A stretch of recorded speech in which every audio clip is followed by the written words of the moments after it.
नमस्कार, आप देख रहे हैं country inside news. STET 19 qualify अभ्यर्थी अपने स्कोर बोर्ड और नियुक्ति को लेकर गर्दनीबाग धरना स्थल पर बैठे। जिन शिक्षक अभ्यर्थी को स्कूल में बच्चों को पढ़ाना चाहिए था, वे आज सड़कों पर धरना स्थल पर धरना दे रहे हैं। सबसे बड़ी बात है कि बिहार में शिक्षकों के सबसे ज्यादा पद रिक्त हैं। हमारे संवाददाता कौशलेंद्र ने धरना स्थल पर पहुंचकर बातचीत की। देखिए इस रिपोर्ट में।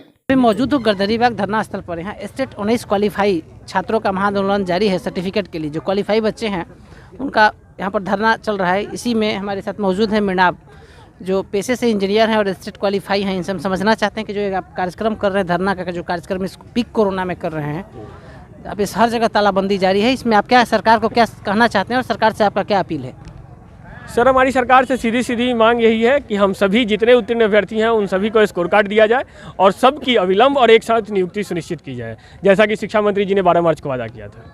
अगर धरना क्यों आपको करना पड़ा है, बताइए। सर, शिक्षा मंत्री जी ने 12 मार्च को वादा किया था कि जितने भी उत्तीर्ण अभ्यर्थी हैं, जो कुल रिक्तियों से जो कुल उत्तीर्ण अभ्यर्थियों की संख्या है वो कुल रिक्ति से बहुत कम है, तो उन्होंने ये वादा किया था कि जितने भी उत्तीर्ण अभ्यर्थी हैं उन सभी की नियुक्ति सुनिश्चित मानी जाए। लेकिन 21 जून को हम पे एक वज्र गिराया जाता है, हम पे एक बिजली गिराई जाती है और जितने भी उत्तीर्ण अभ्यर्थी हैं उन्हें 2 वर्गों में बांट दिया जाता है, मेरिट और नॉट मेरिट के नाम पे।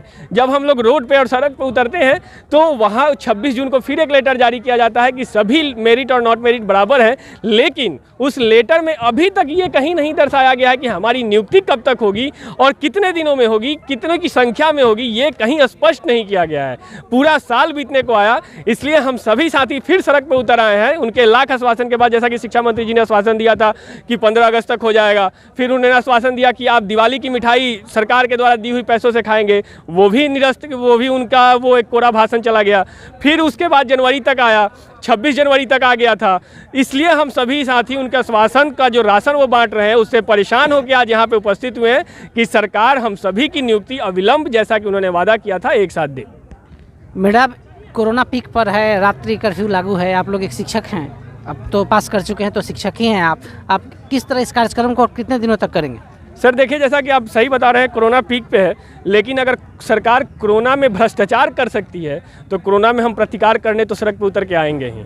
लेकिन ये अगर बात करें कि ये हमारा आंदोलन कब तक चलेगा, तो मैं आपके माध्यम से सबको, अगर सरकार के जो प्रतिनिधि सुन रहे हैं उनको भी बता दें कि अब ये आंदोलन बिल्कुल रुकने वाला नहीं है। ये तब तक चलेगा जब तक सरकार हमारी एक एक मांग को स्वीकार नहीं कर लेती है, जो कि जायज़ है। हमने कुछ ऐसा अनैतिक या अव्यवहारिक नहीं मांगा है, हमने वही मांगा है जो हमारा अधिकार है। आप क्या कहना चाहते हैं? जैसा कि मैं बता दूं कि बिहार के इतिहास में सबसे पहली बार ऑनलाइन विधि के द्वारा बिहार में शिक्षक की बहाली हुई थी। सबसे पहली बार, वो इतिहास है, गौरव की बात है ये, वो भी कोरोना काल में।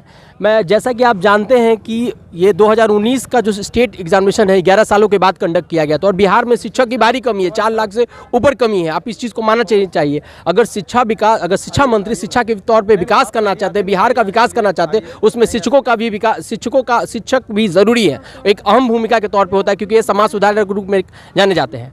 दूसरी बात कि जब 12 मार्च को शिक्षा मंत्री और अपर सचिव संजय सर और बिहार बोर्ड के अध्यक्ष तीनों आदमी बैठकर बजाबते 55 मिनट का प्रेस कॉन्फ्रेंस करके इन्होंने कहा था कि जितने भी लड़के क्वालिफाइड है, ऐसे कि शिक्षक की बहाली जल्दी होती नहीं है बिहार में, और जितने लड़के क्वालिफाइड है, क्योंकि मेरे पास सीट बहुत ज़्यादा है, जितने लड़के हैं वो भी कम लड़के क्वालिफाइड किए हैं, तो जितने भी लड़के क्वालिफाइड हैं उनकी नौकरी पक्की। फिर उसके बाद चूंकि इसमें 15 विषयों का एग्जामिनेशन हुआ था, 12 विषयों का रिजल्ट ऑलरेडी आ चुका था, 3 विषयों का रिजल्ट 22 जून को आने वाली थी, लेकिन किसी कारणवश 21 जून को आता है। 21 जून को आने के बाद किसी कारण से, मतलब उस पूरे एग्जामिनेशन में मॉडिफाई कर दिया गया, क्वालिफाइड इन मेरिट और क्वालिफाइड नॉट इन मेरिट के 2 गुटों में बांट दी, क्योंकि सरकार की दोहरी नीति है। ये इनकी नीति अगर रहती कि सरकार जितने भी लड़के क्वालिफाइड किए हैं उन्हें अगर स्कूलों तक पहुंचाना होता तो इस तरह के वो खेल नहीं खेलते। और हमें पता है कि जो शिक्षा है, शिक्षा के एक ऐसा टूल के तौर पर हर पॉलिटिकल पार्टी अपने लिए यूज़ करती है, जो अपने अपने फ़ायदे के हिसाब से जगह जगह पर यूज़ करती है। अगर सच में बिहार का विकास अगर शिक्षा मंत्री चाहते हैं, अगर बिहार के मुख्यमंत्री अगर विकास की बात करते हैं, समाज सुधार की बात करते हैं, तो सबसे पहले भविष्य का निर्माण करना होगा। और भविष्य का निर्माण तभी हो सकता है जब एक शिक्षक अपने सब जो जितने क्वालिफाइड शिक्षक हैं वो स्कूल में रहेंगे, तभी एक अच्छे बिहार की कल्पना कर सकते हैं।